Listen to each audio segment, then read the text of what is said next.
Evet, herkese selamlar. Umarım keyfiniz yerindedir. Yerinde değilse de hemen yerine gelsin çünkü bugün yine bir çekilişimiz var. Aranızdan bir kişiye bu ürünü inceledikten sonra hediye edeceğim. Bugünkü konuğumuz Rampage'in X-Hero klavyesi. X-Hero da diyebilirsiniz, fark etmez. Bugün bu klavyeyi inceleyeceğiz. Bayağı ağır, onu söyleyeyim. Tutarken böyle kolumu yordu. Benim sevdiğim gibi kırmızı switchli bir klavye fakat bunun mavi switch'i de var. İki klavyenin de linki aşağıda açıklama kısmında, farklı sitelerden koydum. En ucuz hangisi ise oradan seçim yapabilirsiniz. Biliyorsunuz haftada bir çekiliş yapıyorum. Çekiliş yapmadığım ürünleri de dolap profilimde satıyorum. Aşağıda açıklama kısmında. Şu an çok fazla ürün yok ama takipte kalın. Bir anda böyle 15-16 ürün birden yükleyeceğim. İlk görenlerden biri olursanız hemen böyle uyguna ürünleri kapabilirsiniz. Geçen sefer koyduğumda 2 günde 35 ürün satıldı. Toplamda da 42 ürün falan koymuştum herhalde. Baya yani kapış kapış gitti diyebilirim. Neyse daha fazla uzatmadan klavyemizi incelemeye geçelim. Evet. Görüntü olarak klavye gayet güzel duruyor. Şöyle göstereyim. RGB arka aydınlatmaları sahip. Türkçe Q bir klavye. Şöyle göstereyim. OTEMU kırmızı switchlere sahip. Anti-ghosting özelliği var. Anti-ghosting nedir? Aynı anda bassanız bile kaç tuş olduğu fark etmez. Hepsini algılayabiliyor. Bu gerçekten önemli. Özellikle de böyle çatır patır oyun oynuyorsanız hani yok algılamadı gibi sıkıntılar bu klavyede olmuyor. İşte multimedya tuşları, bilek desteği vesaire vesaire. Kutuyu hızlıca açalım. Şöyle klavyeyi çıkarttık. Burada da kullanım kılavuzu. Bunu da aldık. Kutuda başka bir şey kalmadı. Ve klavyeden önce içinden çıkanlara bakalım. Burada bir kullanım kılavuzu var, Türkçe. İçinde güzel bir şekilde anlatmış. Özellikleri de yazıyor. Şöyle geçelim. En arka tarafta da garanti belgemiz var. 2 yıl garantili. Ve şöyle bir tuş sökücü çıkıyor içinden. Plastik bir parça ama işlev görüyor. Ve gelelim babaşkoya. Şöyle çıkartalım. Bak yine çıkartamayacağım böyle çekip. Aha, ilk defa şunu böyle şak diye çıkarabildim. Bu bir ilk. Yani diğer videolarımı izlerseniz hep böyle ya parçalanıyor ya bir yerine takılıyor. Şaşırdım. Klavye bu arada baya ağır. Böyle ağırlığını da söyleyeyim, 1350 gram. Bir klavye için gerçekten ağır. Hemen şurada bir filmimiz var. Onu kaldıralım. Klavyeye geçmeden hemen bir kabloya bakalım. Örme bir kablo karşılıyor bizi. Gayet sağlam ve kaliteli gözüküyor. Şöyle açalım. Kablomuzun uzunluğuna gelecek olursak da 1 metre 75 santimlik bir kabloya sahip. Yeterli. Bağlantı tipimiz de USB 2.0. Şöyle laptopumu getirdim. Hemen bir bağlamak istiyorum ürünü. Işıklarını görelim, öyle inceleyelim. Bak. Hareketlere bak. Güzel açılış. Sevdim. Evet, klavyemize genel hatlarıyla baktığımızda tam bir klavye karşılıyor bizi. Burada numpad bölümümüz var. Yön tuşları ayrı bir şekilde konumlandırılmış. Klavyenin içine gömülü değil. Enter'ımız büyük. Bu güzel. Şurada da büyüktür küçüktür tuşu yer alıyor. Shift'i büyük yapmak yerine bunu da buraya konumlandırmışlar. Yazılımcılar gönül rahatlığıyla kullanabilir. Şöyle baktığımızda da Türkçe karakterler sonradan basılma değil. Yani klavyenin tuşları Türkçe karakterlere göre üretilmiş. Tuşlardan bahsetmişken bir tanesini sökelim. Tuş sökücü de gayet güzel, rahat bir şekilde çıkartıyor. Tuşların tamamı plastikten üretilmiş, çift baskı yöntemiyle yapılmış. Yani iki farklı materyalin birleşimiyle yapılmış. O yüzden tuşlarda silinme gibi bir durum olmaz. Şöyle hafif grimsi olan şu play tuşundan bahsediyorum. Alttaki beyaz olanlar sonradan basılmış ama sökülecek gibi durmuyor. Ama yani ana karakterlerde hiçbir şekilde silinme olmaz. Sadece şu sonradan basılan multimedyalar, fonksiyon tuşları vesaire bunlar da olursa bilemem ama zannetmiyorum. Zaten çok aktif kullanılan tuşlar değil. Şöyle switchleri de göstereyim. Siz okuyamıyorsunuz ama şu alt tarafında OTEMU yazıyor. Switchler RGB ledlere sahip. Rainbow değil. Bakın farklı renklerde yanıyor sürekli. Şöyle klavyenin yan tarafından da göstereyim. Farkında mısınız bilmiyorum. Tuşlar böyle bir yamuk yuluk. Aslında bu bir yamukluk değil. Parmağınızın uzandığı açıya göre konumlandırmışlar. Yani hepsi dümdüz olacağı yerine parmağınızın geldiği açıya göre konumlandırılmış ve bu ergonomi açısından gerçekten çok güzel bir şey. Siz tabi üstten basınca bunu fark edemiyorsunuz ama kullanım rahatlığı uzun vadede ortaya çıkıyor. Şimdi buradaki medya tuşlarını deneyelim. Şöyle biraz parlama yapıyor. Şu an Spotify'dan müziğim açık. Basıyorum. Durduruyorum.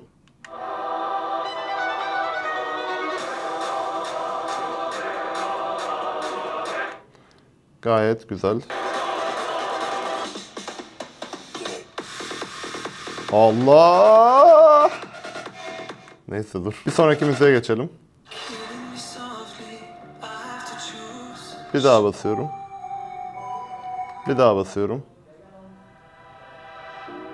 Buradan da geri gidebiliyorsunuz. Onu da deneyelim.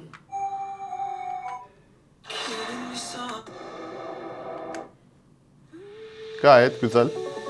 Buradan da bu stop tuşu ama Spotify'da böyle bir işlem yok. O yüzden çalışmıyor. Bu daha çok medya player'larda çalışan bir tuş. Ve burada da ses tekerimiz var.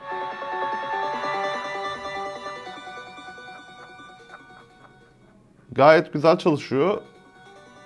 Ama böyle sonuna kadar gelmeniz için bir... Oo. Ama böyle en kısıktan en yükseğe gelebilmeniz için yaklaşık bir 10 tur falan çevirmeniz gerekiyor.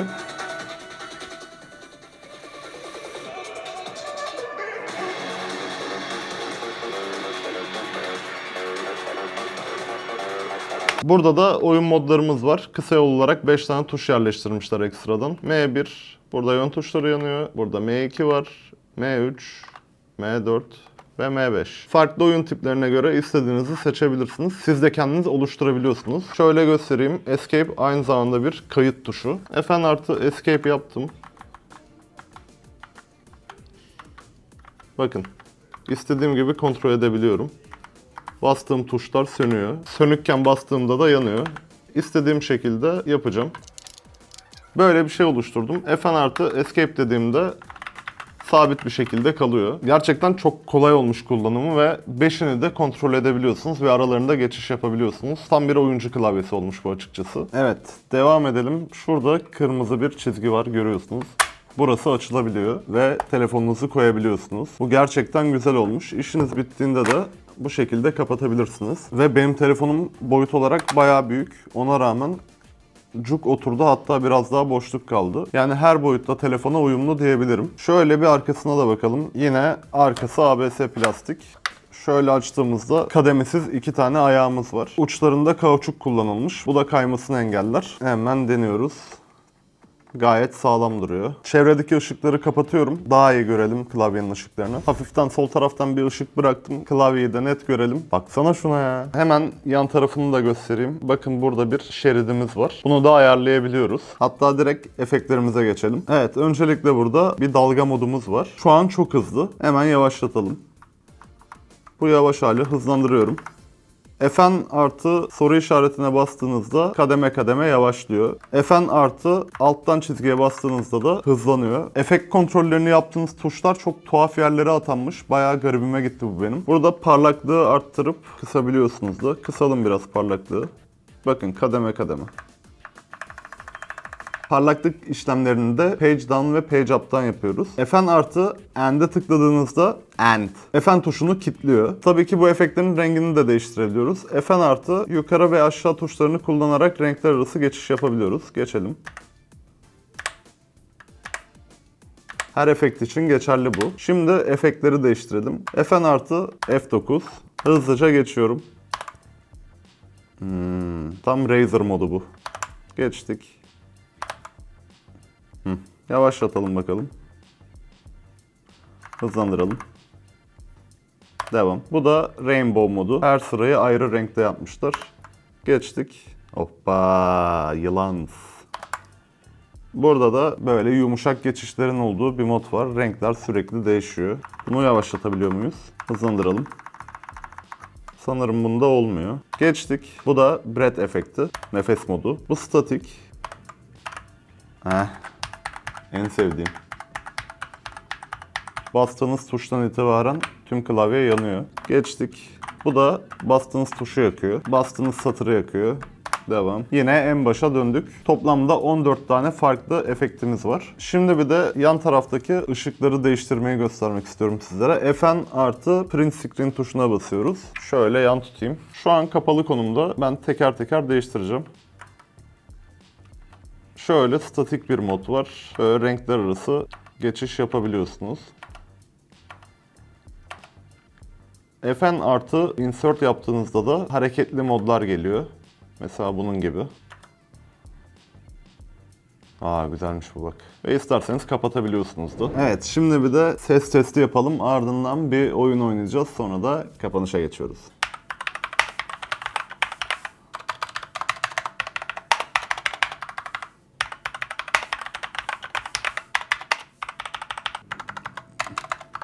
Ses bakımından gayet güzel. Sadece büyük tuşlara çok sert bastığınızda klavyeden ufak bir çınlama geliyor. Bu da içindeki metal plaka yüzünden. Hiçbir şekilde geri tepme hissiyatı yok ve yay sesi de yok. Çünkü kırmızı switch. Aa!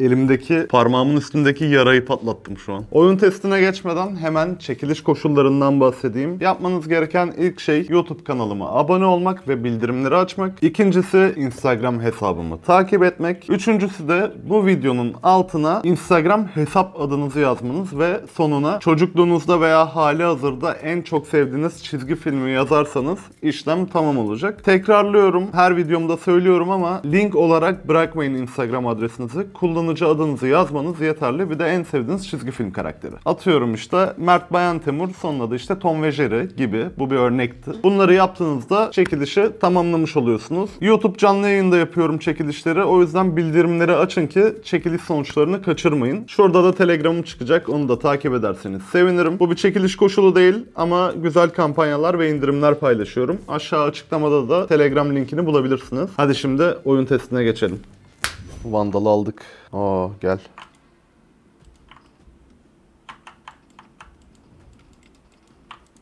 Birileri var.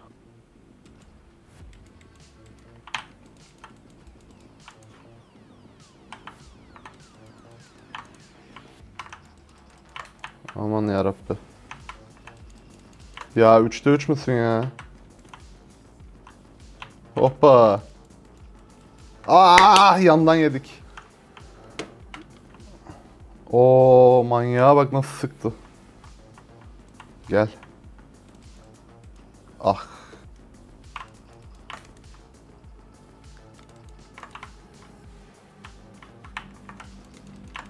Gel gel. Ah. Çok iyi vurdu. Hadi son el. Dedim saniyesinde öldüm. Hadi son el. Biri daha var. Arkamdan mı geliyorsun sen? Evet. Öyle sinsilik yok. Oo! 3'te 3 hadi 4. Gel buraya. Son elimiz.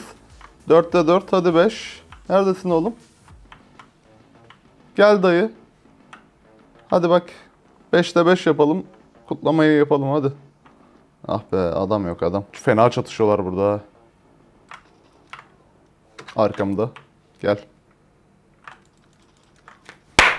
Yeter, tamam. Güzel görünümlü bir makro programımız var. Klavyeye özel olarak yapılmış. Buradan tuşları seçerek makro veya başka atamalar yapabiliyorsunuz. 3 tane de profil var. Bunların arasında hızlıca geçiş yapabiliyorsunuz. Işık moduna geldiğinizde tüm ışık modları burada yer alıyor. Parlaklığını, hızını da buradan ayarlayabiliyorsunuz. Ve makro bölümünden de istediğiniz kısa yolları oluşturabilirsiniz. Ben programı beğendiğimi söyleyebilirim. Evet, geldik videomuzun sonuna. Klavye hakkındaki düşüncelerimi söyleyeyim. Bilek desteği biraz daha böyle geniş olabilirdi. Şu bileğinizin alt kısmı tam oraya denk gelmiyor. Evet yazı yazarken gelir ama oyun oynarken biraz altta kalıyor. WASD'yi kullandığınızı varsayıyorum. Onun dışında ağırlığı benim hoşuma gitti ama aynı zamanda negatif bir yön. Taşınabilirliğini azaltıyor. Renk efektleri falan gayet yerinde. 14 tane fonksiyonu var. Yeterli. Ve bunların her birinin rengini değiştirdiğini düşünürseniz bayağı fazla bir efekt yaratabiliyorsunuz. Şu üstte konumlandırılmış 5 tane oyun modu gerçekten güzel kısa yollar olmuş. Bunu da beğendim. Uygulaması da gayet güzel. Hem Türkçe olması hem tüm ayarları yapabilmeniz dediğim gibi ayrı güzel. Ama makro programına makrolar dışında pek ihtiyacınız olmuyor. Dediğim gibi renklerini ve oyun modlarını manuel olarak da yapabiliyorsunuz. Aşağıda açıklama kısmında Blue Switch versiyonu da var.